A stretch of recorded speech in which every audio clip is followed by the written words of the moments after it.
इसका मतलब है कि ज़ाती मुफाद हमेशा सबसे ऊपर, ठीक है, कोई मसला नहीं। असल में इस एक्सपेरिमेंट का मकसद सिर्फ ये था कि पता लग जाए कि कौन खरे लोग हैं, ताकि उनके साथ ज़्यादा अच्छे तरीके से बात की जाए।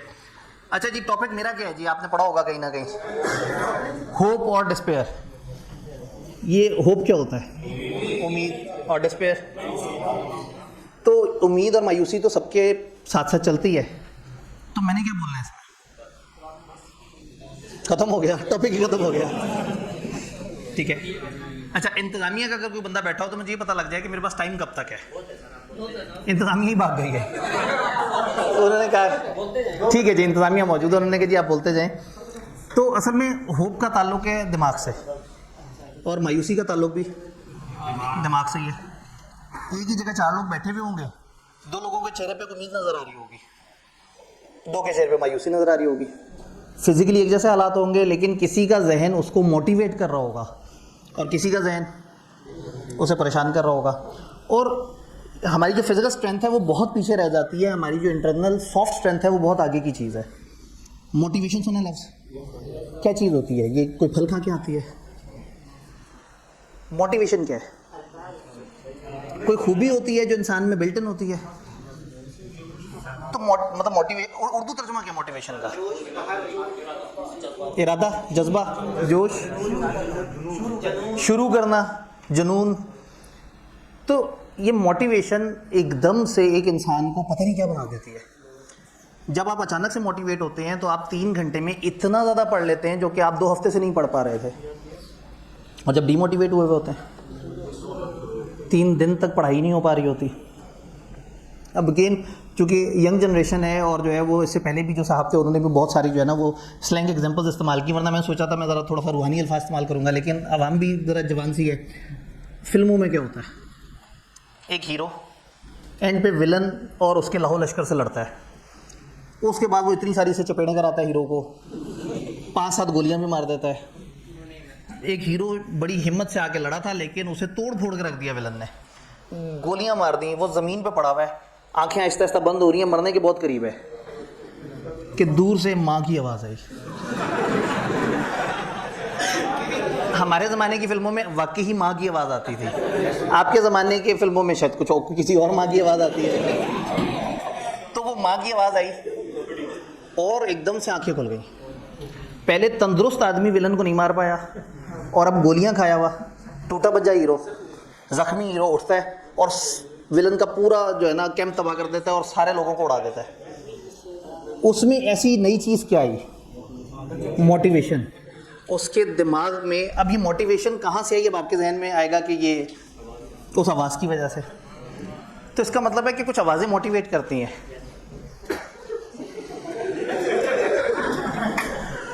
अब अगेन अगर हम बहुत दीनी साइड पे जाके बात करें तो एक बंदा जो अपने घर लेटा हुआ है और थोड़ा सा वो सोने के बारे में सोच रहा है और टाइम देखता है, सोचता है तो नमाज का वक्त, तो अचानक से मौज़िन की आवाज़ आती है कि जी नमाज नींद से बेहतर है। कुछ लोग उस पर अलर्ट हो जाते हैं, मोटिवेट होते हैं, सारी नींद खुल जाती है, छूटा छूटा मारते हैं, वजू करते हैं, जाकर नमाज पढ़ लेते हैं। तो कुछ लोग किसी जगह पे जो है वो एक मैच खेल रहे होते हैं, मैच खेलते हुए हार रहे होते हैं कि अचानक से तालियां बजने की आवाज़ आती है, वो उससे मोटिवेट हो जाते हैं। तो क्या आवाज़ से लोग मोटिवेट होते हैं या कोई और वजह भी हो सकती है? अच्छा, आप लोग तो जवान हैं, तगड़े लोग हैं, आपके वालिदैन इतनी एज में इतनी मेहनत कर रहे हैं, वो क्यों कर रहे हैं? उन्हें बहुत अच्छा घर चाहिए, बहुत अच्छा खाना खाने का दिल करता होगा उनका, तो इसलिए मेहनत कर रहे हैं ताकि ज़्यादा पैसे कमाएं और ज़्यादा अच्छा खाएं। वो किस लिए मेहनत कर रहे हैं? एक भाई ने कहा कि दुनिया के हवस। और अच्छा चले, अगर वो उसके लिए भी कर रहे हैं तो क्या वो चीज़ें हासिल भी कर रहे हैं? तो एक बूढ़ा आदमी मेहनत क्यों कर रहा है? औलाद के लिए। उसको एक मोटिवेशन है कि मेरी औलाद मेरे से ज़्यादा बेहतर बन जाए, मेरी औलाद को मैं ज़्यादा अच्छे तरह से आसाइश में रख लूँ, ये ज़्यादा ईजी तरीके से चल पड़े।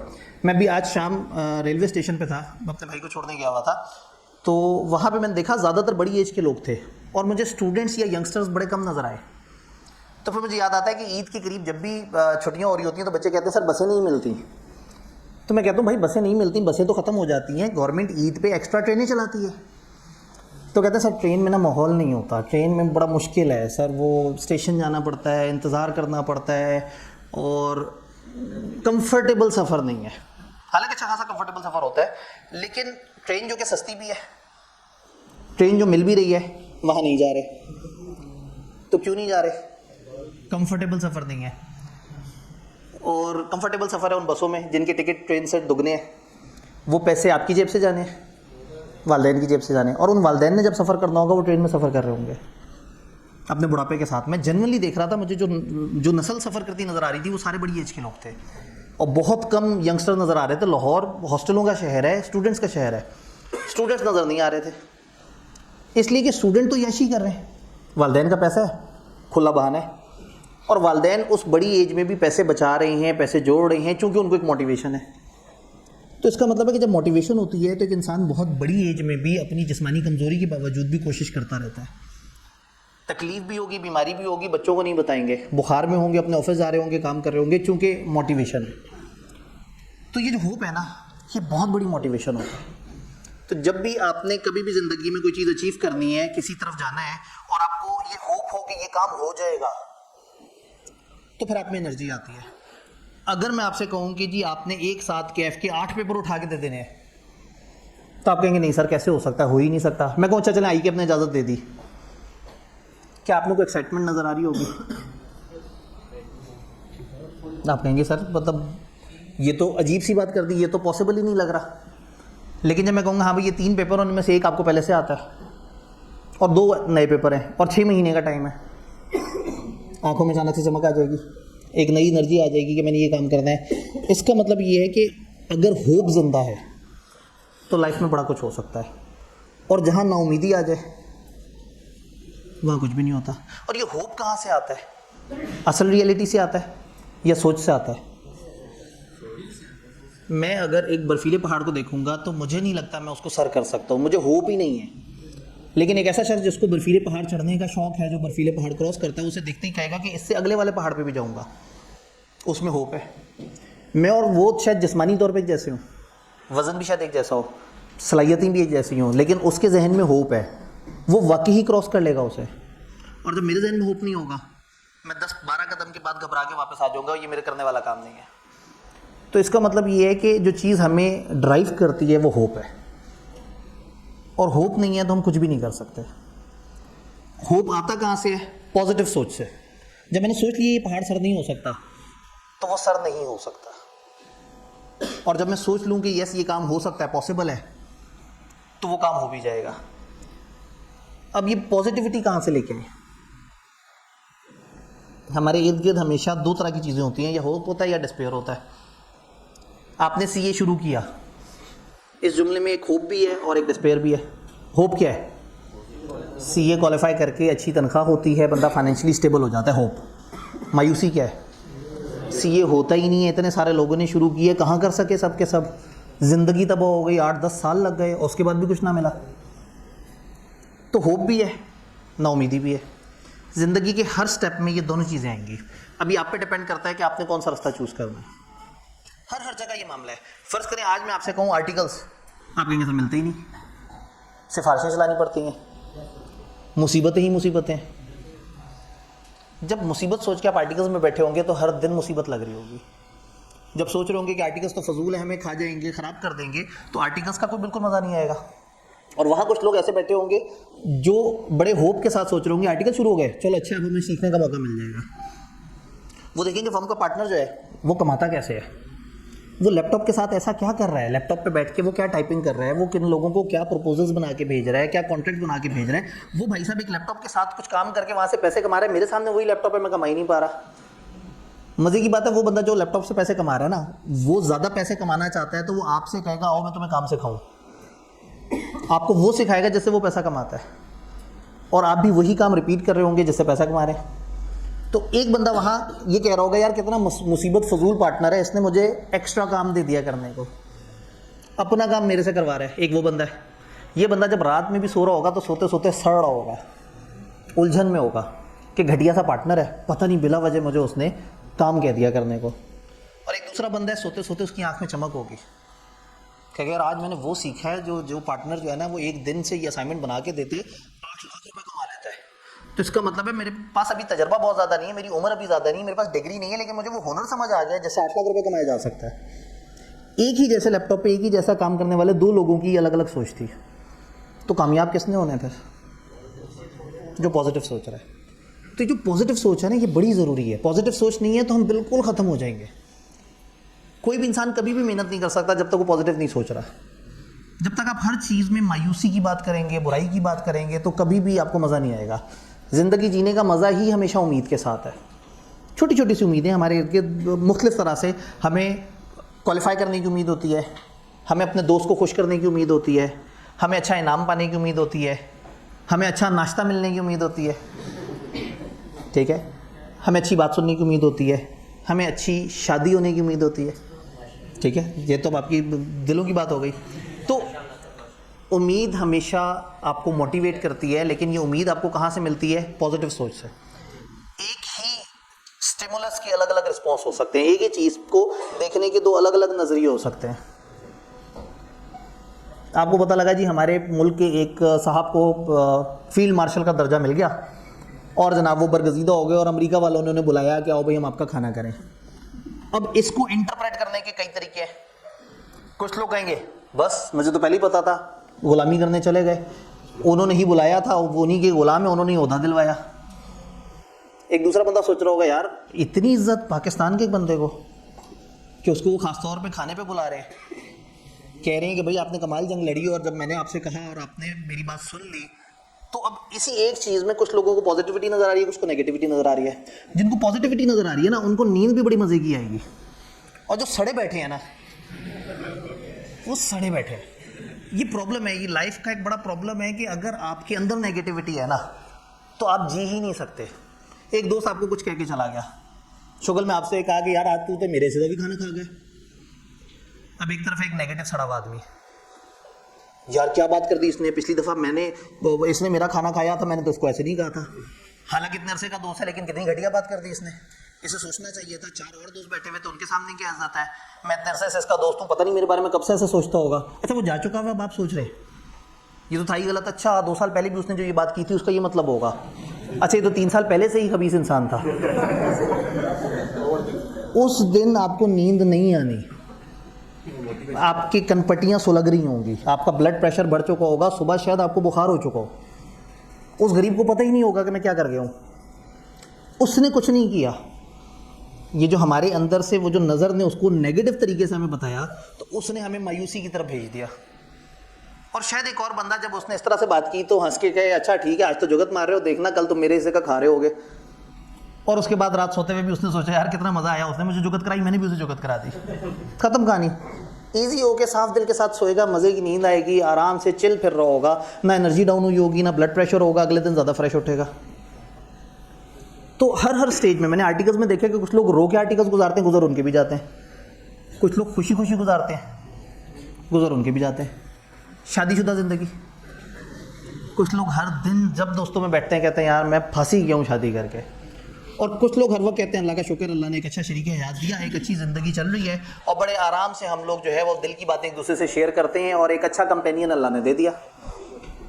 ये इंसान जो खुश है ना, ये एकेडमिकली भी खुश होगा, ये परफॉर्म भी अच्छा करेगा, ये हर मैदान में आगे जाएगा। और जो सड़ा बैठा है, हर दिन घर जाते हुए उसे मुसीबत लग रही होगी।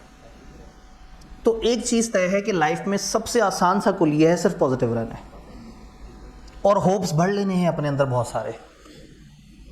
होप के अलावा और है कुछ नहीं। मैं चाहूँ तो मैं ICAP के 5000 बुराइयाँ बयान कर दूँ, और बैठे बैठे आपको एहसास हो जाएगा कि ये ऐसी अजीब सी बॉडी है जो हमें कभी भी नहीं पास करने वाली, ये हमारे साथ अच्छी चलेगी भी नहीं, ये जो है ये हमेशा डिस्टर्ब करती रहती है, इनकी पॉलिसियाँ बदलती रहती हैं, ये हमारे साथ इस तरह से कर रहे हैं, उस तरह से कर रहे हैं। जितनी मर्जी बुराइयाँ कर ले, हम यहाँ से जब उठेंगे तो आपको होगा कि हाँ मैं गलत जगह आ गया, मुझे तो यहाँ होना ही नहीं चाहिए था। फिर अगर उस ICAP को खुदा ना खास्ता ज़रा दूसरा चश्मा बदल के देख लें, ICAP ज़्यादा बच्चे नहीं पास करता, बुरी बात। इसमें कोई अच्छी बात है क्या? अच्छी बात है, मार्केट में डिमांड रहती है। ICAP ने एक लिमिट लगा दी है कि आपने 5 साल से ज़्यादा अगर कैफ में लगाया तो आप डिस्क्वालीफाई हो जाएंगे। बुरी बात क्या है इसमें? ICAP ने जीने का हक छीन लिया, एक बंदे की 4-5 साल की मेहनत उससे छीन ली। कोई पॉजिटिविटी है क्या? एक बंदे को तबाह होने से बचा लिया, वो 8, 10, 11, 12, 13 साल बाद जाके उसे एहसास होता कि मेरे से तो नहीं पेपर पास हो रहे। उसकी अभी पूरी जवानी स्पेंड होने से पहले टाइम पे उसको अलर्ट कर दिया और उसने फिर अपना रास्ता बदल लिया। एक ही पॉलिसी के अंदर पॉजिटिव भी और नेगेटिव भी है। अच्छा फर्ज करें मैं नेगेटिव लूं और पॉजिटिव ना लूं, आई कैप का कुछ जाएगा, नुकसान किसका होगा? तो क्या मेरे पास कोई और ऑप्शन है सिवाय पॉजिटिव रहने के? और अगर मेरे पास नेगेटिव रहने की ऑप्शन है तो इसका नुकसान भी सबसे ज़्यादा मेरी अपनी ज़िंदगी को होगा। तो इसका मतलब ये है कि जब भी आपके सामने कोई भी सिचुएशन आए और उसमें एक पॉजिटिव पहलू और एक नेगेटिव पहलू है, कोशिश करें पॉजिटिव पहलू को चूज़ करें। लाइफ बड़ी खूबसूरत हो जाती है, ज़िंदगी मज़ा देना शुरू कर देती है। दो इंसान एक जैसा दिन गुजारते हैं लेकिन एक बहुत खुश रहता है और एक बहुत उदास रहता है, सोच का फ़र्क होता है। एक सब्जेक्ट उठाया, मुश्किल है, मायूसी ये है कि इतना मुश्किल है ये तो हो ही नहीं सकता। होप ये है कि अगर मैंने ये कर लिया ना तो आगे वाले और सब्जेक्ट भी मेरे लिए हलवा हो जाएंगे। मुझे कॉस्ट अकाउंटिंग अगर आ गई तो BIA भी आराम से हो जाएगा, मैं BFD भी बड़े मज़े से कर लूँगा। और एक ये कि यार तो कॉस्ट ही नहीं हो सकता, मैं तो आगे जाऊँगा ही नहीं। तो दोनों में से किसी एक ऑप्शन पे आपने जाना है, जर्नी भी आपकी है। लेकिन अगर आपने चूज़ किया कि मैं गलत सोचूंगा तो आपके साथ होगा गलत, और जब आप सही सोचेंगे तो सही होगा। दिमाग इतना बड़ा वेरिएबल है कि आप कुछ भी कर सकते हैं। वही वाली बात है, वो गिरा हुआ हीरो अपने दिमाग की पावर से उठा है, जिस्म की पावर से नहीं उठा, और उठ के उसने दोबारा से सब कुछ फड़का फड़कू दिया है। वो बच्चा जो 2 महीने से नहीं पढ़ पा रहा, एक दिन अपने दिमाग की वजह से इतना अच्छा पढ़ता है कि एक दिन में 1/3 ऑफ सब्जेक्ट तैयार कर चुका होता है। मैं अक्सर स्टोरी एक शेयर करता हूँ। बीलो में एक बच्चे का मैरिज सर्टिफिकेट आया था, वो लाहौर आया, एक छोटे गांव से था, उसको मिल गए हॉस्टल वाले लोग, अच्छे नहीं थे। जैसे भी इससे पहले साथ कह रहे थे कि कंपेनियन बड़ा अच्छा होना चाहिए, दोस्त अच्छा होना चाहिए। वो उसको कहते थे यार तू तो पेंडू है, CA में किधर आ गया? ये देहाती लोगों के तो है ही नहीं। यहाँ पे देखो ना, वो फलाना लड़का देखो कितनी अच्छी इंग्लिश बोलता है, फलाना लड़का देखो कितना ज़्यादा सवाल प्रैक्टिस करता है, तुम्हें तो आता ही नहीं कुछ। और उसको इतना कहा वो बेचारा CA छोड़ के वापस चला गया, घर चला गया। फिर उसके घर वालों ने कहा बेटा जाके कोशिश तो करो। एक दफ़ा दोबारा आया लाहौर, फिर से CA स्टार्ट करने लगा। उसको फिर मिले वही तनकीदी दोस्त, तुमसे तो नहीं होगा, हो ही नहीं सकता। गाँव वाले थोड़ी पास होते हैं, लाहौर वाले ज़्यादातर पास होते हैं या बड़े शहरों वाले पास होते हैं। कुछ नहीं, यहाँ तक भी कह दिया होगा कि आई कैप तो आपके CRN से पता लगा लेता है कि कौन सा शहर है। कहने वाले तो कुछ भी कह देते। अब जहन है, एक बंदा 6 महीने की अटैम्प्ट होती है और तकरीबन 4.25-4.5 महीने गुजर गए। आई कैप में दाखिला भेजने की तारीख आ गई और वो भाई साहब CA छोड़ के चले गए अपने गांव, अपने इलाके। फिर उनका पास एक करीबी शहर में उनके कुछ रिश्तेदारों का घर था, कभी कभी वहाँ जाते थे तो उधर इंटरनेट के सिग्नल आते थे, उसके गांव उसके इलाके में नहीं थे। वहाँ कहीं उसने अपना मोबाइल कनेक्ट किया हुआ था तो उसको ये था कि अच्छा शायद सारे CA छोड़ देते होंगे। तो वो फेसबुक पे गया कि ज़रा देखें तो सही है, पता नहीं किसी सोशल मीडिया पे गया कि देखें क्या वाकई सारे CA छोड़े या मैं नहीं छोड़ा है। वहाँ भाई साहब जज्बाती से तकरीर कर रहे थे कि बीलो 30 दिन में हो जाएगा। वो जज्बाती भाई मैं था। हमारा एक बैच था, हमने 30 डेज़ में पूरा लॉ ख़त्म करना था बीलो। उसने तकरीर सुनी, उसने कहा यार पता नहीं बंदा सही कह रहा है या नहीं, लेकिन अगर सही कह रहा है तो मेरे पास तो 40 से ऊपर दिन है। भाई साहब ने दाखिला भेज दिया। फिर पूछा ये जो साहब तकरीर कर रहे हैं ये कहाँ पाए जाते हैं? पता लगा जी फलाना जगह पे जी नियर पियर पे इनका ये लेक्चर है, ये 30-40 दिन का जो इनका प्लान है वहाँ से जाके मिल सकता है। वहाँ गए, फिर अगला मसला इंटरनेट। तो उन्हें पूछा तो पता ये लगा कि जी ये जो इनकी ऐप है इस पर ऑफलाइन डाउनलोडिंग हो जाती है। घर में इंटरनेट नहीं है, लाहौर छोड़ चुके, गाँव में इंटरनेट नहीं है। अपने रिश्तेदार की तरफ जाता था, 1 हफ्ते की वीडियोज़ डाउनलोड करके मोबाइल में रख लेता था और फिर जब अपने घर आता था तो अपने मोबाइल पर पढ़ता था। आई कैप में आज तक हाईएस्ट एवर बच्चे अगर कभी बिजनेस लॉ में अपीयर हुए हैं तो एक अटैम्प्ट थी 9,500 बच्चा अपीयर हुआ था, उसमें टॉप किया था उसने, मेरिट सर्टिफिकेट आया। वो जो चंद महीने पहले छोड़ चुका वै CA, वो जो चंद दिन पहले जिसका माइंड ये है कि CA नहीं करना और उसने 40 दिन की तैयारी की है और वो पूरे पाकिस्तान के इंटेलिजेंट बच्चों से ज़्यादा आगे चला गया। गेम दिमाग की है, टोटली गेम दिमाग की। अब अगेन मेरा ज़रा सा भी कोई रोल नहीं, मैं वो तकरीर जिन बच्चों के सामने की थी शायद उनमें से आधे फेल हो गए होंगे, क्योंकि हम तो स्टिमुलस दे सकते हैं ना, हम एक कोशिश कर सकते हैं। हम कोशिश कर रहे हैं, सामने वाला बंदा हमें रिस्पॉन्ड कैसे करता है।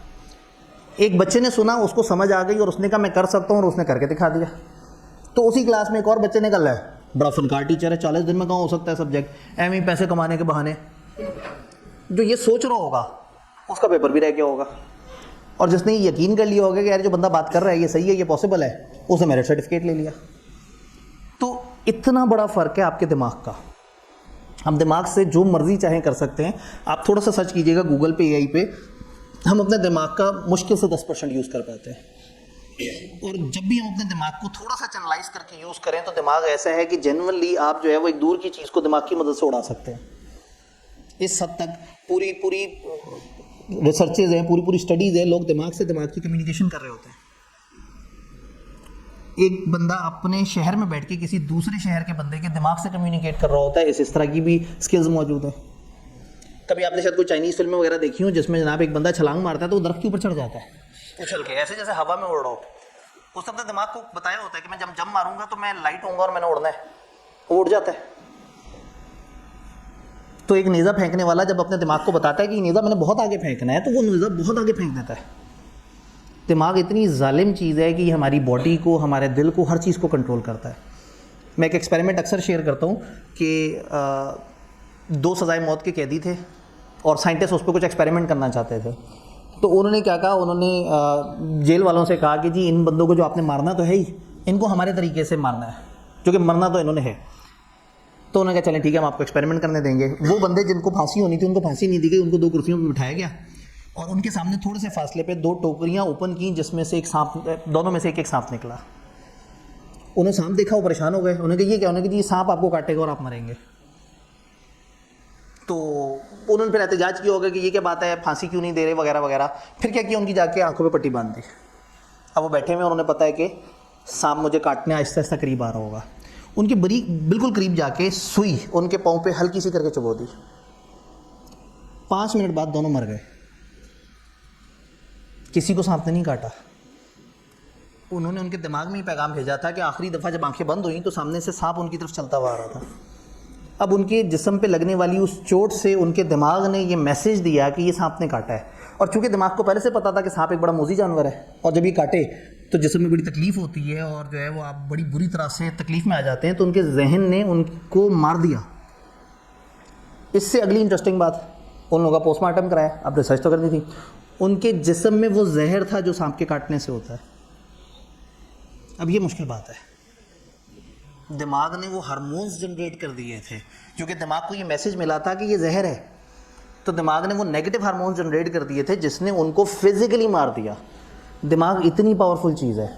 ये वही पावरफुल दिमाग है कि बूढ़ा बाप इतनी शदीद तबीयत ख़राब के बावजूद भी अपने ऑफिस जाके अपना काम कर रहा होता है, क्योंकि उसको होता है कि मेरा बच्चा लाहौर में पढ़ रहा है। और बच्चा लाहौर में वो कर रहा होता है जिससे बचाने के लिए वो आए थे अभी साहब जो तकरीर कर रहे थे। तो इतनी जालिम चीज़ है दिमाग। आप अपनी पूरी लाइफ खूबसूरत बना सकते हैं, आप पूरी लाइफ तबाह कर सकते हैं। सिर्फ एक चीज़ आपने कंट्रोल करनी है, आपका अपना दिमाग। अमीर होने के लिए पैसे से ज़्यादा दिमाग चाहिए और गरीब महसूस करने के लिए भी पैसे से ज़्यादा दिमाग ही चाहिए। ये दिमाग है जो आपको गरीब बना देता है, ये दिमाग है जो आपको अमीर बना देता है। करोड़पति तो खुश रहता होगा ना कि बस मैंने जो हासिल करना था कर लिया, चैन की नींद सोता होगा। उसका दिमाग कहता है ले सिर्फ करोड़पति, दुनिया में अरबपति मौजूद है। अरबपति सुकून से तो सोते होंगे, उनका दिमाग उन्हें कहता नहीं कि आगे तो अभी और मंजिलें भी हैं। इलॉन मस्क को सुकून है और उसे मार्स पे जाना है। अब उसके अलग ही मसले हैं, उसे कुछ तो उससे आगे वो करना है, उसने जी इलेक्शन में पार्टिसिपेट करना है, उसे पूरे मुल्क की हुकूमतों को उनके साथ खेलना है। तो ये दिमाग है जो उनको सेटिस्फाई नहीं होने दे रहा। तो एक बंदा एक सादी रोटी खा के अल्लाह का शुक्र अदा करके बड़ी अच्छी नींद सो भी जाता है। एक बंदा बहुत ही ब्रांडेड खाना खाते हुए कहता है इसमें नमक कम है और उसके मुंह का जायका ख़राब हो जाता है और वो सड़ के सोता है। तो अमीर होना भी दिमाग का काम है, गरीब होना भी दिमाग का काम है। हमेशा अमीर रहने का टोटका क्या है? आप अगर हमेशा अमीर रहना चाहते हैं, सिर्फ दिमाग से खेलना है, अपने से एक लेवल नीचे जीना है बस। पता नहीं आपको बात समझ आई या नहीं। आपकी जेब में आज इतने पैसे हैं कि आप अगर अय्याशी करना चाहें तो आप मड़िया स्टॉप पे जाके 60 रुपये का पराठा और उसके साथ 60 रुपये का अंडा खाएंगे और 60 रुपये की बोतल पी लेंगे तो 60 रुपये की चाय पी लेंगे, 180 रुपये में आपने का अय्याशी कर ली। और अय्याशी का मूड हुआ तो 60 रुपये का एक और पराठा ऐड कर दिया, उसमें 240 रुपये खर्च हो गए और आपने कहा यार ये ज़बरदस्त अय्याशी हो गई। क्यों? क्योंकि जेब में 1000 रुपये थे तो आपने 240 में अय्याशी कर ली। हुआ ये कि एक दिन आपकी जेब में 5000 रुपये थे, उस दिन आपने सोचा मैंने अय्याशी करनी है, आप वहाँ नहीं गए पराठे खाने, आप चले गए किसी महंगे बर्गर वाले या किसी महंगे स्टेक या महंगे पिज़्ज़े वाली शॉप पे और आपने 3200 रुपये खर्च कर दिया और फिर भी मज़ा नहीं आया। जी इन्होंने रेट लिस्ट से तो आप भी अपडेटेड है। तो अब आप 3200 रुपये का पिज़्ज़ा खा के भी खुश नहीं है और आपने कहा यार फ़ायदा ही कोई नहीं हुआ, 5000 था 3200 तो चला गया, अब तो सिर्फ 1800 बचे हैं, अब 1800 में अगले 3 दिन कैसे गुजारूंगा, हो गए गरीब आप। और जब 1000 थे आपने उसमें से 750 बचा लिए थे। अच्छा अगर आपके पास ये 5000 होते और जाते मड़ियाँ, 2 हाफ फ्राई अंडे होते, एक चाय ख़त्म होने पे दूसरी चाय मंगवाते, पराठा आलू वाला होता। अब आपने क्या किया, आपका लेवल मड़ियाँ वाला नहीं था, आपका लेवल अपग्रेड हो गया था, अब हो गया था पिज़्ज़े वाला लेवल, लेकिन आपने कहा नहीं मैंने नीचे वाले लेवल पे जीना है। तो अब आप नीचे वाले लेवल के सबसे अमीर आदमी हैं, वो तमाम लोग जो वहाँ मड़ियाँ पे बैठ के खा रहे हैं, आपकी जेब में उन सबसे ज़्यादा पैसे हैं। और वो एक पराठे के बाद दूसरा पराठा खाते हुए सोचते नहीं यार मेरा बजट इजाज़त नहीं दे रहा, और आपकी जेब में बजट पिज़्ज़े वाला है और खा क्या रहे हैं, तो खुश रहेंगे, हमेशा अमीर रहेंगे।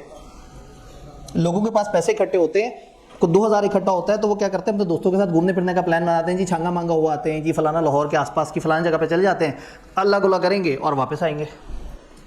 लेकिन जब 6-7 हज़ार इकट्ठे होते हैं तो सोचते हैं मरी जाएंगे, फिर मरी जाते हैं। 2000 की जाने की टिकट लग गई, 2000 की आने की टिकट लग गई, जब वहाँ पहुँचते हैं तो सोचते हैं 2000 अगर वापसी का बचा के देखें तो जेब में इस वक्त कितना बच गया, 1500-2000। 2000 जाते हुए लग गया, 2000 वापसी के लिए बचाने हैं, 1500 है। तो उधर पहुंच के जो है वो फिर माल रोड पे थोड़ा सा फिर किसी से पूछा कौन कितने की, उसने कहा 200 की। तो आपने कहा चालबाज लुटेरे आदमी,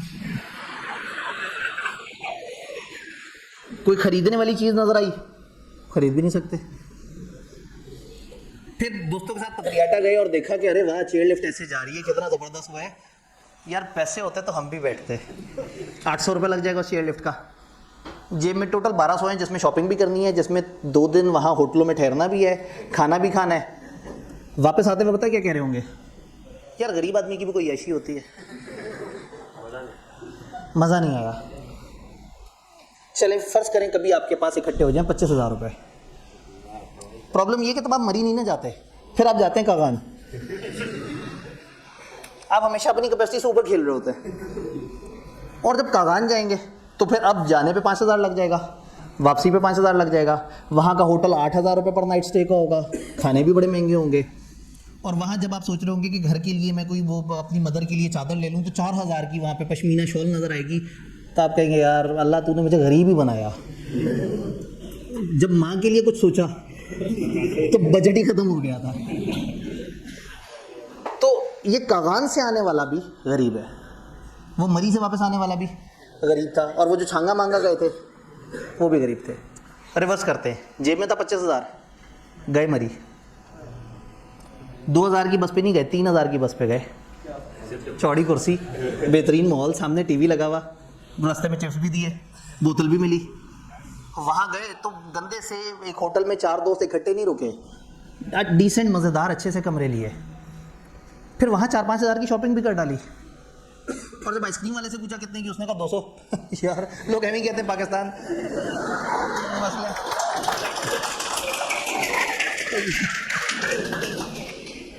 तो ये गेम बड़ी सिंपल है, अमीर रहना दुनिया का सबसे आसान काम है। आपने अपने लेवल पे नहीं खेलना, एक लेवल नीचे खेलना है। जब आप कागान जा सकते हैं तो मरी जाएं, जब आप मुल्क से बाहर जा सकते हैं तो कागान जाएं, जब सिंगापुर जाने का बजट हो तब जो है वो आप वहाँ चले जाएं, सस्ते इलाके में चले जाएं, बाकू चले जाएं, ठीक है, या जैसे उन्होंने कहा सवाद चले जाएं। तो गेम बड़ी सिंपल सी है। मैं अपने दोस्तों के साथ कभी कभी इकट्ठा होता हूँ, हम फर्गुसन में होते थे तो हमारा ना जब कभी बहुत पैसे जोड़ते थे तो हम खाते थे स्टफ़ चिकन। ये एक रेस्टोरेंट है उसका जो है ना वो स्टफ़ चिकन जो है ना वो बड़ा मशहूर है, विलेज वालों का जो वो है, विलेज के पीछे जो कंपनी है, नाम ही नहीं ध्यान में आ रहा इस वक्त ना, गुर्बत वाली बातें हो रही हैं। तो जो है ना अमीर जगह सॉल्ट एंड पेपर, तो सॉल्ट एंड पेपर के पे वो स्टफ़ चिकन है, तो उस ज़माने में वो होता था 400 रुपये का। तो हम कभी पैसे जोड़ते थे तो एक लग्जरी चीज़ ये होती थी कि वहाँ जाएंगे स्टफ़ चिकन खाएंगे, और वो खा के होता था कि यार ज़बरदस्त मज़ा आ गया, आज एक प्रीमियम चीज़ वो की।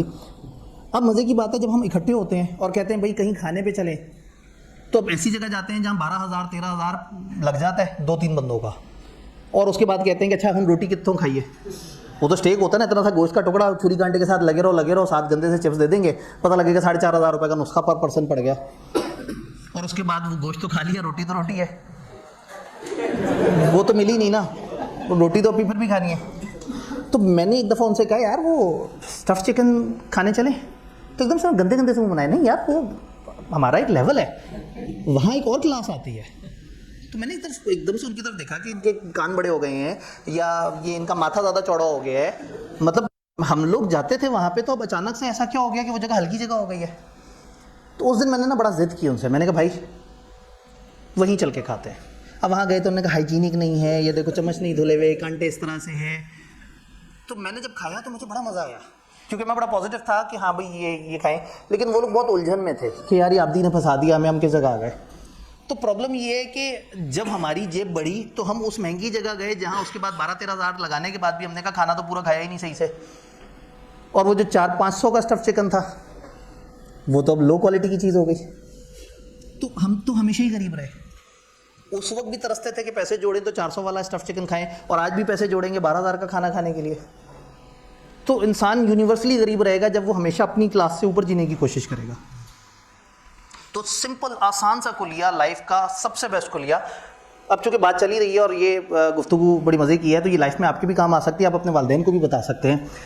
आप रह रहे हैं 5 मरले की एक बस्ती में, 5 मरले के घर हैं वहाँ पे सारे, घर वालों के पास भाई 5 मरले का फ़र्ज़ करें घर उस इलाके में आता है 1 करोड़ 10 लाख का फॉर एग्ज़ाम्पल, और 10 मरले का जो घर है वो है 1 करोड़ 80 लाख का, आसपास के थोड़ी सी बेहतर सोसाइटी में, और आप हैं अभी ज़रा थोड़ी सी हल्की सोसाइटी में, और आप रह रहे हैं 1 करोड़ 10 लाख के घर में, 5 मरले के घर में। आपके पास पैसे आ जाते हैं तकरीबन 1.5 करोड़, ये एक 10 से ऊपर है लेकिन एक 80 से नीचे है। तो लोगों को होता है कि मैं अब अमीर हो गया हूँ, 1.5 करोड़ आ गया, तो 5 मरले वाली जगह तो 1 करोड़ 10 लाख की है, ये तो हल्के लोगों की जगह है, मुझे कहाँ जाना चाहिए? 10 मरले वाली बस्ती में जाना चाहिए। लेकिन वो कितने की है? 1.80, जेब में कितने हैं? ढूंढते हैं तो थोड़ा सा पीछे को करके एक ऐसी बस्ती होगी जिसमें थोड़ी सी गंदी लोकेशन पे मौजूद जो है ना, वो 1.80 नहीं 1.65 में मिल जाएगा, वो भी जेब में नहीं आ रहा, 15 लाख का उधार पकड़ेंगे। एक ऐसे घर में शिफ्ट होंगे जो अभी सेमी स्ट्रक्चर्ड होगा, अभी उसमें ग्रे स्ट्रक्चर बना हुआ होगा, कुछ जगह पेंट हुआ होगा, कुछ नहीं होगा, तभी तो आपको सस्ते में मिल गया 15 लाख। तो आप कहेंगे अल्हम्दुलिल्लाह मैं अमीर हो गया, मैं अमीरों के मोहल्ले में आ गया। सारे आसपास वाले आपको देख के आपका मजाक उड़ा रहे होंगे कि गरीब इंसान, उनके घर तो सजे हुए हैं, पेंट भी हुआ हुआ है, और अब आप गरीब हैं। अब आपको टेंशन है कि मैंने इस घर को बेहतर करना है, पेंट कराना है, फिर से पैसे जोड़ेंगे, मेहनत करेंगे, टाइलें लगानी है, फिर पैसे जोड़ेंगे, मेहनत करेंगे, उसको खूबसूरत करना है, उसकी तज़ीनो आराइश करनी है, फिर मेहनत करेंगे, कुछ और मेहनत करेंगे तो पैसे इकट्ठे हो जाएंगे, वो 2.5 करोड़ के करीब। कहीं यार ये 10 मरले का मोहल्ला सही नहीं है, जगह कनाल ही होती है, कनाल वाली जगह में जाएंगे तो फिर मज़ा आएगा। अभी आपकी कैपेसिटी 10 मरले की थी और आप चले गए कनाल पे, आप फिर गरीब हो चुके हैं, क्योंकि अब उस मोहल्ले का सबसे गरीब आदमी आप है। जब आप 5 मरले के घर में थे और आपकी जेब में 1.5 करोड़ था, तो आप अपने इस घर के बाहर सबसे खूबसूरत टाइल लगा सकते थे, उस पूरे मोहल्ले में सबसे प्यारा मार्बल आपके घर में लग सकता था, एक बड़ी अच्छी गाड़ी आपके घर में आ सकती थी, आप अपने उस घर को बड़ा ज़बरदस्त सजाने के बाद भी जेब में 20 लाख रुपए रख के बैठे होते हैं और सोचते मैं एक अमीर आदमी हूँ, जिसका घर इस मोहल्ले का सबसे खूबसूरत घर है, जिसकी जेब में आज भी 20 लाख रुपए पड़े हुए हैं। तो ये अमीर और गरीब होने का सफ़र सिर्फ आपकी सोच का था। आपके पास जब था, आपने अपने से ऊपर लेवल पे खेला, लुट गए, बर्बाद हो गए, तबाह हो गए, जलील हो गए, और जब अपने से नीचे लेवल पे खेला तो ज़िंदगी आसान। तो अगर मेरी आदत ये है, जैसे एक भाई ने कहा सर आपको रेट लिस्ट का बड़ा पता है, 3 दिन पहले मैं वहाँ बैठ के 2 पराठे और 2 हाफ फ्राई अंडे ही खा रहा था, नहीं मड़ियाँ पे,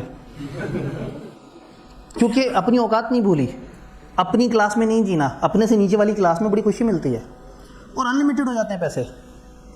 मैं अपने 6 दोस्तों को वहाँ ले जाके कहूँगा यार खाओ कितना खाना है, यार 6 पराठे और ले आओ, यार तुमने अंडा बड़ा कम खाया, यार 3 अंडे कम से कम होने चाहिए। अब मैं अमीर हूँ, मैं अपनी क्लास से एक स्टेप नीचे जी रहा हूँ, तो मेरे से ज़्यादा अमीर आदमी कोई नहीं है, मेरे पास खुला मार्जिन आ गया है। लेकिन अगर मैं अपनी कैपेसिटी से ऊपर चल रहूँगा, उनको किसी महंगे रेस्टोरेंट पे लेके जाऊँगा, तो मेन्यू उठा के सोच रहूँगा कि ये विद टैक्स है या विदाउट टैक्स है, और यहाँ पे वो 5% टैक्स पड़ेगा या 16% टैक्स पड़ेगा। तो अगर आपके पास घर से पैसे आते हैं और अगर कभी वो पैसे ज़्यादा आने शुरू हो जाएं, आपने क्लास नहीं बदलनी। लोग क्या करते हैं, जैसे ही आर्टिकल्स में जाते हैं कहते हैं अब तो मैं आर्टिकल्स में जा रहा हूँ, मेरा हॉस्टल भी बेहतर होना चाहिए, क्लास डिफरेंट हो गई, मेरे कपड़े भी बाकियों से बेहतर होने चाहिए। चलो मजबूरन कपड़े आपके वो वाले जो वहाँ एक्सेप्टेबल है, ओके, वो समझ आता है। लेकिन अगर वो फर्म जाने वाला बंदा अपने उन हॉस्टल मेट्स के साथ, जिनके साथ 6 महीने पहले बैठ के वही मड़िया पे पराठा अंडा खा रहा होता था, आज अगर उसे बैठ के शर्म आ रही है ना, तो वो गरीब हो चुका है। वो सारी ज़िंदगी गरीब रहेगा, सारी ज़िंदगी। वो करोड़पति भी बन जाएगा तो वो खर्चे अरबपतियों वाले करेगा। जब वो 30 लाख की गाड़ी अफोर्ड कर सकता है, वो 50 लाख की गाड़ी ढूंढेगा और फिर 50 लाख की गाड़ी का 15 साल पुराना वर्जन उठाएगा, क्योंकि उसकी औकात नहीं होगी 50 लाख की। लेकिन दुनिया को सड़ाना है उसने 50 लाख की इक्विवेलेंट। लेकिन जिस दिन उसने सोचा कि मेरे पास जेब में 30 लाख है, मैं 25 लाख की गाड़ी में बैठूंगा, उस दिन जिंदगी खूबसूरत हो गई। 5 लाख अपनी गाड़ी पे ऊपर लगाएगा तो गाड़ी कितनी चमक जाएगी। तो लाइफ में अगर वाकई ही आपने अमीर रहना है तो सिर्फ सोच बदलनी है, क्योंकि अमारत गुर्बत एक टोटली रिलेटिव टर्म है। हर बंदा किसी जगह पे अमीर कहलाता है और किसी जगह गरीब कहलाता है। अभी यहाँ आपके दरमियान हूँ तो आप कहेंगे हाँ यार, सर के पास तो गाड़ी भी है, सर का एक बड़ा सेटअप भी है, सर जो है वो इनके कपड़े देख के भी थोड़ा सा लगता है कि थोड़े से महंगे शहंगे होंगे। तो आप लोगों की महफिल में मैं अचानक से बहुत अमीर हो गया। लेकिन शायद एक ऐसी महफिल में जाऊँ जहाँ बहुत सारे इंडस्ट्रियलिस्ट मौजूद हों, करोड़पति लोग हों, तो वहाँ पे वो कहेंगे यार पता नहीं कि कुर्ते शलवार पहन के कौन सा पेंडू सा बंदा आ गया, मैं गरीब हो जाऊँगा। वही मिस्टर आतिफ आब्दी एक जगह अमीर हैं और एक जगह गरीब हैं। तो मैं क्यों उस महफिल में जाऊँ जो मुझे धुतकार रही है? मैं अपनी क्लास से नीचे क्यों ना आ जाऊँ? मैं अपनी क्लास से एक स्टेप नीचे का अमीर आदमी क्यों ना बन जाऊँ? तो मैंने लाइफ में थ्रू आउट इसको आजमा के देखा है कि आपके पास जितनी भी कैपेसिटी, आपके पास जितने भी पैसे हैं, आपके पास जितनी भी रिसोर्सेज हैं, अगर आप डिसाइड करते हैं कि मैं अपने से एक लेवल नीचे जीऊँगा तो ज़िंदगी बड़ी आसान है। तो आज मुझे 40,000 का कोट पैंट नहीं खरीदना, मुझे 4-5 हज़ार का कुर्ता शलवार खरीदना है। ये 4-5 हज़ार आपकी नज़र में ज़्यादा होंगे, लेकिन मैं अगर 40,000 का कपड़े अफोर्ड कर सकता हूँ और उसके बाद मैं वो छोड़ के एक क्लास नीचे आ जाऊँ, मैं कहूँ यार 4-5 हज़ार का बड़ा ब्रांडेड कपड़ा होता है, क्योंकि मेरी क्लास बदलती जाएगी, ब्रांड बदलते जाएंगे। तो अगर मैं अपने से एक लेवल नीचे जीना सीख चुका हूँ तो मैं हमेशा अमीर हूँ, मुझे परेशानी नहीं होगी। तो ये लाइफ में थ्रू आउट आपने याद रखना है। आपकी लाइफ में बहुत फेजेस आएंगे, आप बहुत गुर्बत से बहुत अमारत की तरफ जाएंगे, लेकिन इट इज़ यू जो डिसाइड करेंगे कि आप अमीर हो रहे हैं या नहीं। और आप गरीब हो जाएंगे जिस दिन आपने सोचा कि आप गरीब हैं।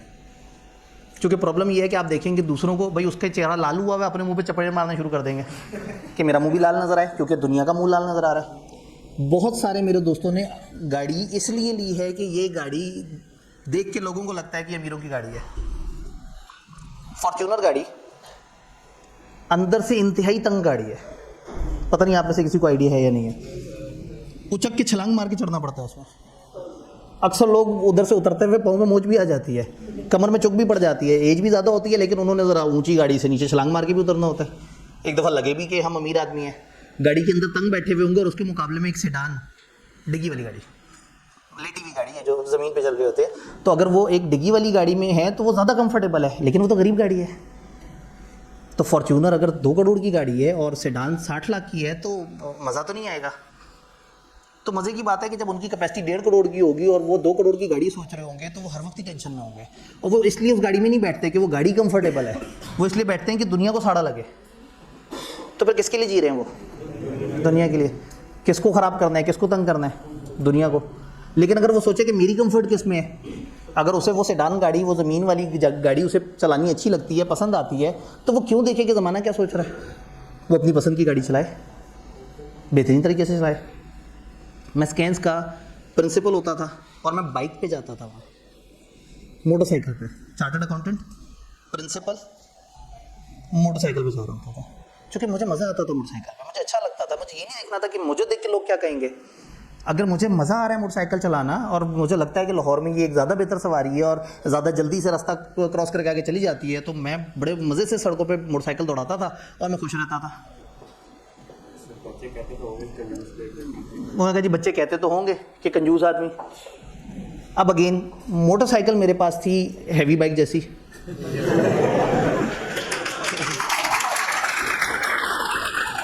उस ज़माने में 15 लाख की होंडा सिटी गाड़ी होती थी जो स्कैन वाले नॉर्मली अपने प्रिंसिपल को देते थे, और मोटरसाइकिल होती थी 70,000 रुपये की। ये बात है 2015। मोटरसाइकिल होती थी 17,000 की, 125 होती थी 95,000 की। ब्रांडेड 125 सोनी की, जो कि वो बड़ा ज़बरदस्त किस्म की सेल्फ स्टार्ट और ज़रा थोड़ी सी चौड़ी टंकी और वो इस तरह से करके वो होती थी 1,15,000 की। तो मैं 15 लाख की गाड़ी अफोर्ड कर सकता था, लेकिन वो अफोर्ड करता तो फिर किस्तें भरनी पड़ती और फिर गरीब हो जाता। फिर उसमें मैट डालने से पहले सोचता नहीं यार अगली तनख्वाह आएगी तो फिर इसमें मैट डालूंगा। अगेन मैं जिस साल का जिक्र करूँ उस वक्त कीमतें काफ़ी नीचे थी। होंडा सिटी इस वक्त तकरीबन 50 लाख के आसपास पहुंची हुई है। तो हर चीज़ ही उसी हिसाब से इन्फ्लेट हो गई है, तो मेरी तनख्वाह भी उसी हिसाब से प्लस माइनस रही होगी। तो उस वक्त बजाय इसके कि मैं गाड़ियों की दुनिया में गरीब गाड़ी पे आ जाऊँ, मैं बाइकों की दुनिया का सबसे अमीर आदमी था। तो उन बच्चों को परेशानी नहीं होती थी। वो अक्सर टीचर्स को कहते थे कि सर के पास बड़ी कमाल बाइक है, आप ये खटारा सी गाड़ी लेके फिर रहे हो। मैं उस क्लास का सबसे अमीर आदमी बन गया ना कि यार ये जो बाइक्स पे आने वाले लोग हैं ना, उसमें सबसे कमाल बाइक ना ये भाई साहब की होती है। तो आप अपनी क्लास मत बदलें, अपनी क्लास में रहें, पैसे बढ़ते जाएंगे, खर्चा वहीं पे खड़ा हुआ होगा। तो अमीर तब होते हैं जब आपकी इनकम माइनस आपके खर्चे, आपके पास जो बच रहा है वो काबिल ज़िक्र हो, तो फिर आप अमीर हैं। इनकम लाइफ में साथ साथ बढ़ेगी, आप मेहनत करेंगे, आप अगले लेवल पे जाएंगे। लेकिन जहां आपने क्लास बदलते रहे तो पता ही लगा कि जी एक बंदा 1.5 लाख कमा रहा था और खर्चा था उसका 1,20,000 का, अब वो 2 लाख कमा रहा है और पता लगा खर्चा हो गया 1,90,000 का, ये गरीब हो गया। तो बस ये कोशिश करनी है लाइफ में कि आपने अपनी क्लास को नहीं बदलने देना। दिमाग बहुत कमाल चीज़ है। ये दिमाग आपको हमेशा खुश भी रख सकता है, हमेशा उदास भी रख सकता है। आप हर दिन सड़ते सड़ते भी सो सकते हैं और आप हर दिन खुशी से भी सो सकते हैं। आप अपने दोस्त की 15 अच्छाइयों पे खुश भी रह सकते हैं और अपने दोस्त की 10 बुराइयों पे नाराज़ भी रह सकते हैं। ज़रूर बताएं अपने दोस्त को उसमें कोई बुराई है, लेकिन उसकी वजह से अपने आप को मत सड़ाएं। कितनी लाइफ मिली है हमें जीने के लिए। तो जो बहुत ज़्यादा सड़े होते हैं ना, वो उनके बाल भी छोटी सी उम्र में सफ़ेद होने शुरू हो जाते हैं, चेहरे पे झुर्रियाँ पड़नी शुरू हो जाती हैं, बुजुर्गी आ जाती है, उनको देख के एक हवन्नक हवन्नक इंसान की फीलिंग आती है। जवानी बचानी है, ठीक है, जवानी बचाने का शरई तरीका उन्होंने बताया, लेकिन साइकोलॉजिकल तरीका ये है कि आपने टेंशन लेनी ही ख़त्म कर देनी है। इस वक्त दुनिया के सबसे ज़्यादा बीमारियों में से आधी से ज़्यादा बीमारियों का ताल्लुक आपके दिमाग और आपकी सोच से है। तो जब दिमाग और सोच कंट्रोल में होगी, आप एक अच्छी सेहतमंद ज़िंदगी गुजारेंगे, खुश रहेंगे, ज़िंदगी मज़ा देगी, हर काम करने का मज़ा आएगा, पढ़ने का मज़ा आएगा, पेपर पास करने का मज़ा आएगा। खुदा ना खास्ता पेपर आ जाएगा तो ये सोच के मज़ा आएगा कि अब मैं दोबारा से कोशिश करूँगा और देखता हूँ इस दफ़ा कैसे नहीं ये पास होता। सिर्फ सोच बदलनी है। तो होप इतनी प्यारी चीज़ है कि वो इन्होंने जब टॉपिक कहा होप, तो मैंने कहा भाई इसमें तो ये समंदर है पूरा, ये पूरा फ्रेमवर्क है ज़िंदगी के हर स्टेप पे। जब जब होप आएगा ना, आप हमेशा मोटिवेट होंगे। ये होप ही तो ज़िंदा रखते हैं हमें कि हाँ मैं पेपर पास कर लूँगा, हाँ मेरी अच्छी जॉब लग जाएगी, मेरे पाकिस्तान के हालात बेहतर हो जाएंगे, ठीक है, मेरे शहर के हालात बेहतर हो जाएंगे। अच्छा, कुछ लोग ये सोचते हैं कि पाकिस्तान के हालात बेहतर हो जाएंगे तो वो खुश रहते हैं, कुछ ये सोच के परेशान रहते हैं नहीं पाकिस्तान का कुछ नहीं बनने वाला। इतने सारे दोस्त मेरे पाकिस्तान से भाग गए कि नहीं पाकिस्तान में तो कुछ नहीं रखा हुआ, वो बाहर जाके जलील हो रहे हैं, इतने कम पैसे मिल रहे हैं, दूसरे मुल्क हमें को पसंद नहीं करते। और जो यहाँ रुक गए पाकिस्तान को अच्छा मान के, यहाँ पे चार्टर्ड अकाउंटेंट्स का कहत आ गया, तो वो चार्टर्ड अकाउंटेंट्स यहाँ प्रीमियम कमाने लग गए क्योंकि अपॉर्चुनिटीज़ तो उतनी थी, बंदे सप्लाई माइनस हो गई थी। तो जो मुल्क से मायूस होकर बाहर गए वो उधर जाके भी जलील हुए और इधर भी कुछ नहीं पल्ले पड़ा। रिश्तेदारियां भी छोड़ के चले गए, अपने बूढ़े वालिदैन को भी यहाँ छोड़ के चले गए, बीवी से भी लॉन्ग डिस्टेंस रिलेशनशिप, 6 महीने बाद आते हैं, चक्कर लगाते हैं। तो अब मैं आपके सामने क्या बोलूँ कि उसको आने से पहले फ़ोन पे क्या कहते होंगे, मतलब वो आप समझ सकते हैं। तो सोचिए तो सही, एक बंदा जैसे इन्होंने कहा कि नज़रों की हिफाजत करें, हया की हिफाजत करें, और आपको अल्लाह ने शरई बीवी देनी है, बीवी भी हो शरई भी हो, बस पास ना हो। शादीशुदा आदमी तकिए को जप्पी डाल के सो रहा हो।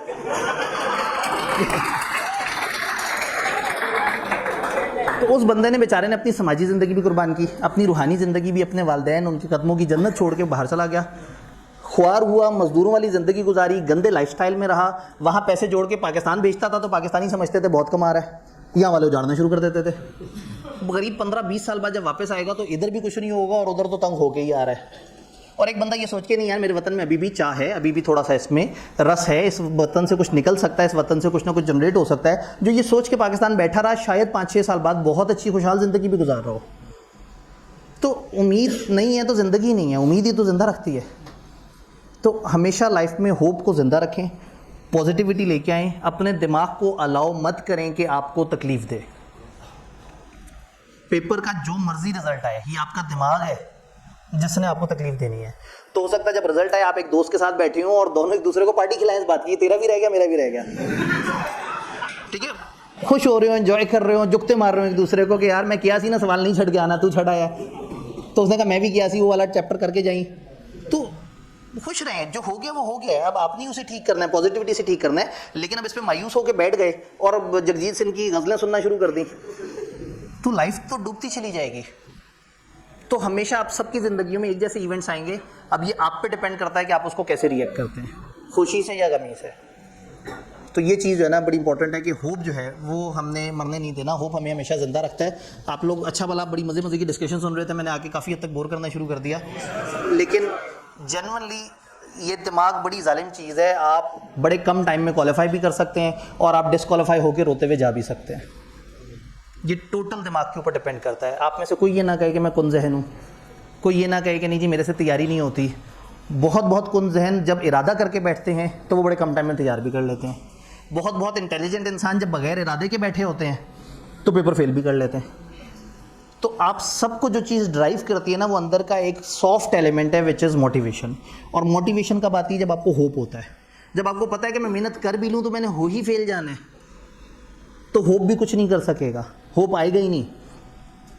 तो टारगेट्स रियलिस्टिक हूँ, आप उसको अचीव करने के लिए कोशिश करें, माइंड पॉजिटिव रखें और आपको जो जो भी रिस्पॉन्स मिला बस आपने हमेशा उसको अच्छे तरीके से बेहतर तरीके से लेके चलना है। जब आप हमेशा मायूस रहेंगे, उदास रहेंगे ना तो लाइफ कभी भी अच्छी नहीं गुजरेगी। तो क्या आप लोग ये वादा करते हैं कि आप एक अच्छी लाइफ जिएंगे? अच्छी लाइफ जो है ना वो आपके दिमाग के अंदर है। दिमाग में आपने सोच लिया ना, तो मैंने मज़दूरों को ईंट पे सर रख के मुस्कुराते हुए सोते भी देखा है और मैंने करोड़पतियों को बिस्तर पे लौटे मारते देखे, आंखें लाल हो रही होती हैं, उनको नींद नहीं आ रही होती, नींद की गोलियां खा रहे होते हैं। तो पैसे और खुशी का ताल्लुक तो नहीं है, ये तो तय हो गया। ये दिमाग है जिसने आपको खुश रखना है, ये दिमाग है जिसने आपको बताना है कि तुम अमीर हो, ये दिमाग है जिसने आपको बताना है कि तुम पास कर सकते हो। यहाँ भाई के एक दो सवाल हैं, ये एक भाई का सवाल है शायद, नहीं इन्होंने कहा money can not buy happiness. ये डिपेंड करता है कि आपकी हैप्पीनेस किस तरह से है। कुछ लोगों की हैप्पीनेस भी कई दफ़ा एक ब्रांडेड मोबाइल से जुड़ी हुई होती है, तो शायद हम एब्सोल्युटली ये नहीं कह सकते कि मनी हैप्पीनेस बाय नहीं करती। हाँ, मनी कुछ ऑब्जेक्ट्स बाय करती है और वो ऑब्जेक्ट सम टाइम आपको हैप्पी करते हैं। तो किसी भी इस तकरीर के दौरान मैंने आपको पैसे कमाने से मना नहीं किया, पैसे कमाना गलत चीज़ नहीं है। हमें हुक्म है कि हमने काम करना है, हमने रोज़ी तलाश करनी है, हमने मेहनत मुशक्क़त करनी है और हमने अर्न करना है। हाँ, वो पैसा मिल जाने के बाद आप क्या करते हैं ये इंपॉर्टेंट है। उस पैसे के हिस्से कितने करते हैं, उसमें इन्फाक करते हैं या नहीं करते, उसमें गरीबों का हिस्सा रखते हैं या नहीं रखते, उस पैसे को अच्छे तरीके से बांटते हैं या नहीं बांटते। तो अगर आप सिर्फ पैसे कमाएं और उस पैसे से मोहब्बत रखें तो कहानी ख़राब हो जाती है। और जब आप पैसे को बांटना शुरू करते हैं तो अल्लाह ने सिस्टम ऐसा बनाया है कि वो पलट पलट के आता है और वो इतना बरकत वाला होकर आता है। पूरा अल्लाह कुरान में पूरा एग्जाम्पल देता है कि ठीक है जी, एक दाना है और दाने में से इतने खोशे निकले और उसमें इतनी बालियाँ हैं और उसमें इतने दाने, और वो 1 से 700 गुना तक का सफ़र आपको बता देता है। ये भाई कुछ कहना चाह रहे थे। कि आपने जो आपकी चादर है उससे एक स्टेप पीछे रहो तो सेटिस्फाइड हो गई है। ठीक है जी, भाई ये कहना चाह रहे हैं कि जी जो सारी डिस्कशन अगर उसको सम अप करें तो जितनी हमारी चादर है हम कोशिश करें कि हम उसके अंदर रहते हुए बल्कि उसमें भी थोड़ा सा मार्जिन रखें ताकि उधर भी हमारे पास क्वेश्चन हो कि हम लोग बेहतर तरीके से चल सकें। सवाल ये है, जब तक इस तरह से बंदा हर टाइम पे सेटिस्फाइड रहेगा तो जब तक एक बंदा अपनी चादर से कदम बाहर नहीं निकालेगा तो वो उस तरह से उसे पता नहीं चलेगा कि अभी मेरे आगे मसले और भी और मुझे उसको भी तय करना है। बड़ी प्यारी बात, बिल्कुल बड़ा अच्छा सवाल है कि अगर तो मैं हमेशा सेटिस्फाइड रहना सीख लूँ तो फिर तो मैं वहीं रुक जाऊँगा। अगेन मैंने ये नहीं कहा कि कमाना छोड़ देना है। एट एनी गिवन टाइम मैंने 25,000 रुपये वाले को ये नहीं कहा कि तुमने 25,000 नहीं कमाना है, तुमने 5,000 कमाने और तुमने हमेशा मरी जाना है। तुमने कमाने कितने? 25,000, लेकिन उस कमाने के बाद जाना कहाँ है? मरी। तो पैसे कमाने पे कोई वो नहीं है मसला, इट ऑल डिपेंड्स कि आप पैसे खर्चते कैसे हैं। तो ऐसा नहीं है कि आप अगर सेटिस्फाई हो गए कि ठीक है जी मेरा गुजारा हो रहा है तो अब मैं आगे क्यों कमाऊँ। आप फिर किसके लिए कमाएंगे? आप समाज के लिए कमाएंगे। मैस्लो हायरार्की ऑफ नीड्स एक बड़ा मशहूर मॉडल है, एक थेरी है जो कि दुनिया में साइकोलॉजिकल थेरी है जो बताती है कि इंसान क्यों मोटिवेट होते हैं। वो कहते हैं इंसान नीड्स की वजह से मोटिवेट होते हैं। सबसे पहले उसकी नीड होती है फिजियोलॉजिकल, रोटी कपड़ा मकान। सबसे पहले उसको वो चाहिए होता है। जब वो मिल जाता है ना तो फिर अब वो खाने से मोटिवेट नहीं होता, अब उसको तहफ़्फ़ुज़ मोटिवेट करता है, सिक्योरिटी। मेरे ऊपर हमला ना हो, मेरा माल कोई ना छीन ले, मेरी इज़्ज़त आबरू महफूज रहे। उसको सिक्योरिटी नीड मोटिवेट करती है। जब उसकी सिक्योरिटी नीड भी पूरी हो जाती है तो फिर उसे सोशल नीड मोटिवेट करती हैं। वो दोस्तियाँ यारियाँ करना चाहता है, वो फैमिली बनाना चाहता है, वो प्यार मोहब्बत की तरफ आता है, वो अपने अंदर के सॉफ्ट इंसान की नीड्स पूरी करना शुरू कर देता है। जब वो नीड पूरी हो जाती है तो उससे ऊपर की नीड होती है स्टीम नीड, ईगो नीड, नशा, पैसा, ताकत, हुकूमत, ये उसे मोटिवेट कर रहा होता है। इंटरेस्टिंगली सबसे आखिरी नीड नहीं है, इससे ऊपर इससे बड़ी और सबसे कमाल नीड है सेल्फ एक्चुअलाइजेशन। एक ख़ास लेवल पे आपको तालियां अच्छी लगती है। अगर हर दिन आपके सामने हर बंदा ही मुसलसल तालियां बजा रहा हो, आप एक दफ़ा स्टेज पे आए, लोगों ने तालियां बजाई, आप मोटिवेट हो गए। अब आप जब स्टेज पे आ रहे हैं लोग तालियां बजा रहे हैं तो एक दिन तालियों की गूंज भी आपको मोटिवेट नहीं कर रही। आपको इससे ऊपर कुछ चाहिए, इस पावर से ऊपर कुछ चाहिए, इस पैसे से ऊपर कुछ चाहिए। वो क्या है? Self actualisation. अंदर के इंसान को पहचानना है। इंसान किस लिए बना है? इंसान दूसरे इंसानों की मदद के लिए बना है। तो लोग बड़े बड़े हैवी लेवल पे बड़ा ज़बरदस्त अपनी ज़िंदगी के कामयाब फैशन के अंदर, फिल्म की दुनिया के अंदर, खेल की दुनिया के अंदर बड़े ब्रांडेड पॉइंट पर पहुंचते हैं और देन वो समझते हैं कि नहीं, ये अब मशहूरी वगैरह पीछे रह गई है, मैंने दुनिया के लिए कुछ करना है। तो वो कहीं कोई सैलाब-ज़दगान की मदद का इदारा बना देते हैं, तो कहीं वो हॉस्पिटल बना देते हैं, कहीं वो भूखों को खाना खिलाने वाला इदारा बना लेते हैं। और फिर वो नशा कभी ख़त्म नहीं होता। वो उनकी कोशिश होती है आज 2 भूखों ने खाना खाया, कल 4 भूखे खाएं। तो अपनी चादर तो वहीं रखी हुई है, लेकिन आप पैसे से 15 लोगों को चादर खरीद के दे रहे हैं, आप उनको लिवेबल ज़िंदगी दे रहे हैं। तो ये इतनी प्यारी नीड है जिसमें आप कहते हैं कि मैंने समाज के लिए कुछ करना है, मैंने लोगों के लिए कुछ करना है। ये नीड नहीं खत्म होती, ये नीड आपको हर दिन खुशी देती है। अपने आप को अमीर रखना, तो अपने आप को अमीर करना तो एक अकेली मेहनत है ना, लेकिन इसमें क्या कमाल हुआ कि आपने अपने लिए खर्चा, अपने लिए कमाया, अपने लिए खाया और अपनी ही ज़िंदगी जी। तो फिर इंसानियत का हक किधर है?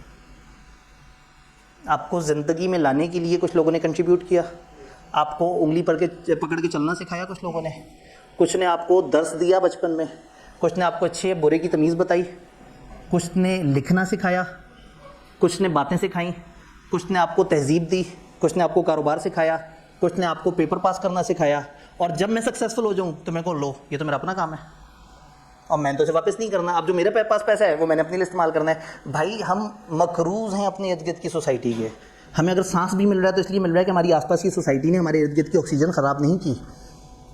हम अगर आज ज़िंदा हैं तो कहीं ना कहीं हमारे आसपास के सोसाइटी ने ये कोशिश की है कि हम ज़िंदा रहें। तो हर इंसान के ऊपर ये फ़र्ज़ है कि वो अपने इर्द गिर्द की दुनिया को सही से सर्व करे। एक इंसान का अमीर होना एक बड़ी हल्की बात है।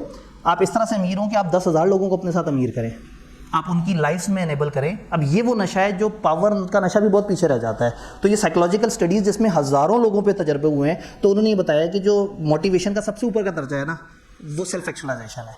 जब आप अंदर के इंसान को मुतमईन करते हैं तो फिर मज़हब अंदर के इंसान को मुतमईन करता है। रूह की ग़ज़ा होता है जब आप जो है वो अपने मज़हब को फॉलो करते हैं। और मज़हब ने सिर्फ नमाज़ें पढ़ने का कहा है। मज़हब ने कहा है कि हमसाये को ईज़ा नहीं होनी चाहिए। मज़हब ने कहा है कि आपने छोटों को तकलीफ़ नहीं देनी। मज़हब ने कहा है कि बड़ों को उफ़ नहीं कहना। पूरा फ्रेमवर्क है इस्लाम, पूरा ज़ाब्ता हयात है। और हम उसमें से सिर्फ इबादतें उठा रहे हैं। कारोबार में जाएंगे 2 नंबरी करेंगे, लेकिन नमाज़ें पूरी होंगी, पैसे भी सबके मारे हुए होंगे हमने, और जो है वो हम नमाज़ें भी पूरी पढ़ रहे होंगे। तो मुग़ल बादशाहों के बारे में अक्सर कहा जाता था कि वो बड़ा कमाल बादशाह, उसने कभी कोई नमाज़ नहीं छोड़ी। तो लोग हंस के कहते थे और कोई भाई भी नहीं छोड़ा, वो भी मार दिए सारे अपनी हुकूमत के चक्कर में। तो इस्लाम का ना एक अपना समाजी वर्जन भी है जो हम मिस कर रहे हैं।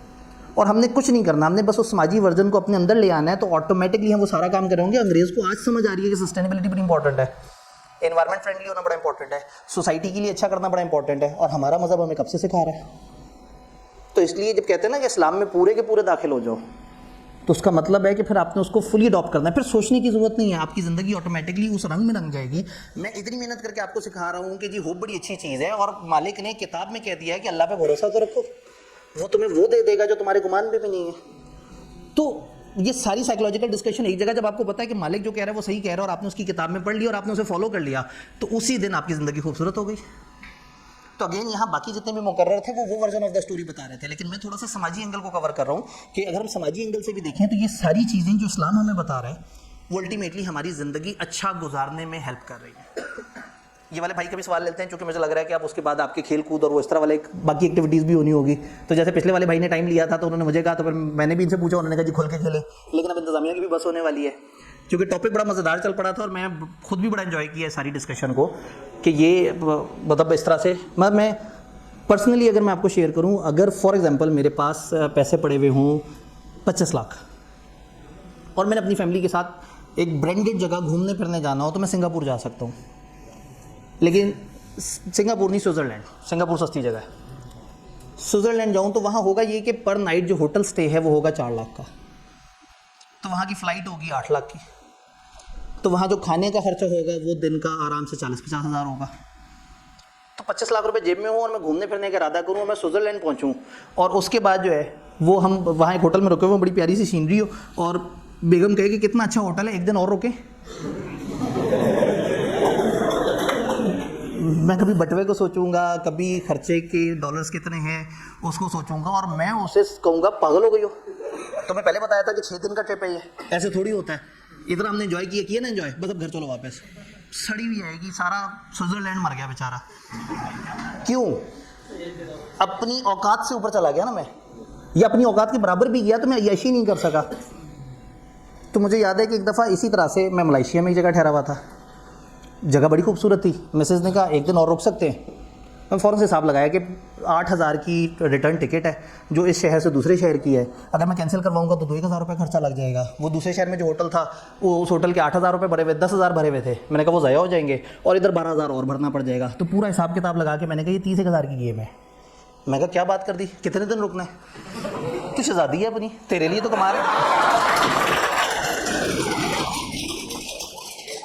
तो आप एकदम से अमीर हो गए। मतलब अभी थोड़ी देर पहले की एग्जांपल में आप शदीद गरीब थे, आपकी बेगम लड़ते हुए वापस आ रही थी कि जी ये क्या बात हुई, ये तो मतलब मज़ा तो नहीं, ये तो कोई सफ़र नहीं था।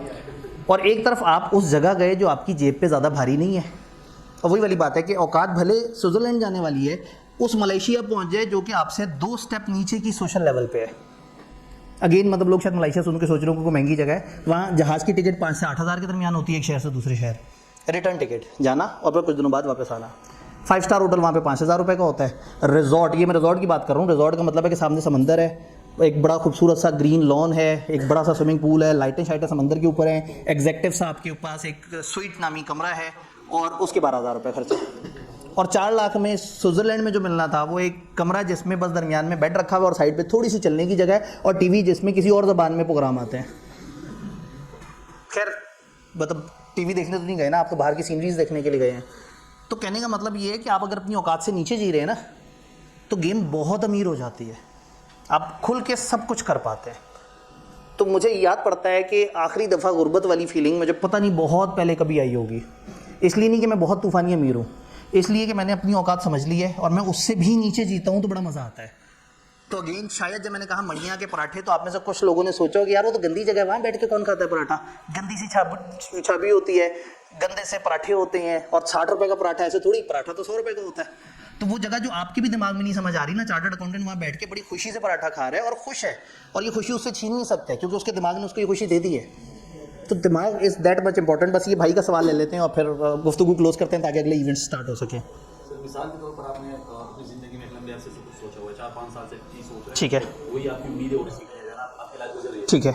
तो ज़िंदगी में एक ऐसा लम्हा आता है कि मिसाल के तौर पर आपको ऐसा फैसला लेना पड़ जाए, मजबूरी भी हो और आपको जो है ना वो सब चीज़ें छोड़नी पड़े और आपने एक दूसरे साइड पर जाना पड़ जाए। ठीक है, सही है। तो वो जो आपकी उम्मीद थी जिसके लिए आप सब काम कर रहे थे, आपकी ज़िंदगी 4-5 साल आपसे लगा, ठीक है, तो ऐसे मोड पे जब आप दूसरे साइड पे जाएंगे तो वहाँ पे फिर आपके पास कोई उम्मीद कुछ नहीं। जी जी बिल्कुल, ये एक बड़ा अच्छा सवाल है, चूँकि आखिरी सवाल है, बस सवाल और करने का मज़ा आता है, लेकिन मैं अकेला आखिरी मुकर्रर नहीं हूँ, मेरे बाद और लोग भी हैं। तो भाई ने बड़ा अच्छा सवाल पूछा कि आपने लाइफ में एक टारगेट सोचा हुआ था, भाई मैंने वहाँ तक जाना है, उस मंजिल पे पहुँचना है। फॉर एग्जांपल मुझे जी डॉक्टर बनना है, ख्वाहिश की आपने, लेकिन कुछ अरसे बाद 2-3 साल बाद कुछ आपकी ज़िंदगी में ऐसा हुआ कि आप वो वाला टारगेट अचीव नहीं कर सके और अब आपको कुछ और करना पड़ रहा है।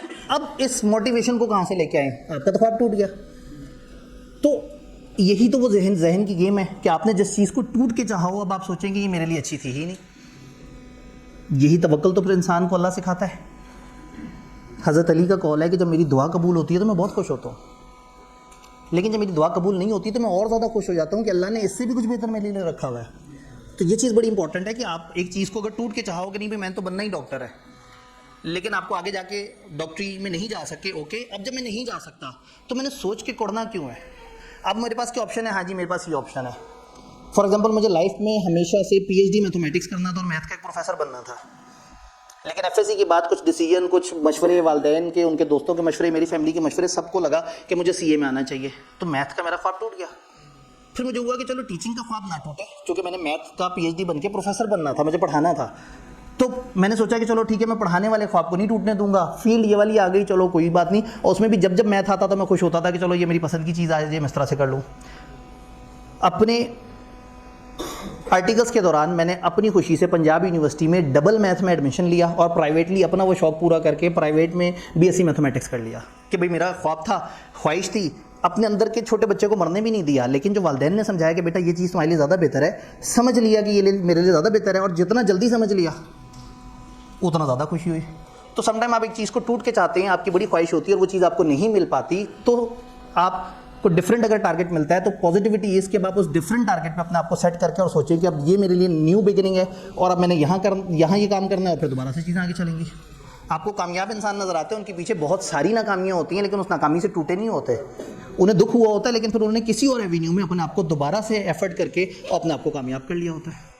तो लाइफ हमें सेकंड चांस देती है, हमेशा सेकंड चांस देती है। ज़रूरी नहीं जो आप हमेशा से सोच के बैठे हैं वो हमेशा हो भी पाएगा। और पता है ख्वाब तो होता ही ख्वाब है, ख्वाब कभी पूरा ही नहीं होता। एक इंसान कहे ना मैं फाइनेंशियली स्टेबल हो जाऊंगा, जिंदगी में कभी नहीं होगा ये ख्वाब पूरा। तो ख्वाब नहीं पूरे होते, ख्वाब एक खास हद तक पूरे होते हैं और आप उसी को होप में आगे से आगे बढ़ने की कोशिश करते हैं। तो जद्दोजहद ज़रूर करें, ज़्यादा ज़रूर बेशक अर्न करें, लेकिन अपने खर्चों को महदूद रखें और अपने खर्चों का एक बड़ा पोर्शन जब आप इंसानियत पे खर्चेंगे तो आपकी सारी नीड्स बड़े अच्छे तरीके से मुतमईन हो जाएंगे। डन। तो आप लोगों ने भरपूर तरीके से साथ दिया, मुझे बड़ी खुशी है। काफ़ी देर तक बोला। अब मैं स्टेज के असल मालिकों के हवाले कर दूं जिन्होंने आके जो है ना वाकई इस्लामी गुफ्तगू करनी है। मैंने तो समाजी गुफ्तगू की थी, लेकिन टॉपिक ऐसा था कि जिसमें यही बात होनी है। तो बहुत बहुत शुक्रिया, अपना ख्याल रखिएगा, दवाइयाँ वक्त पे लेते रहिएगा।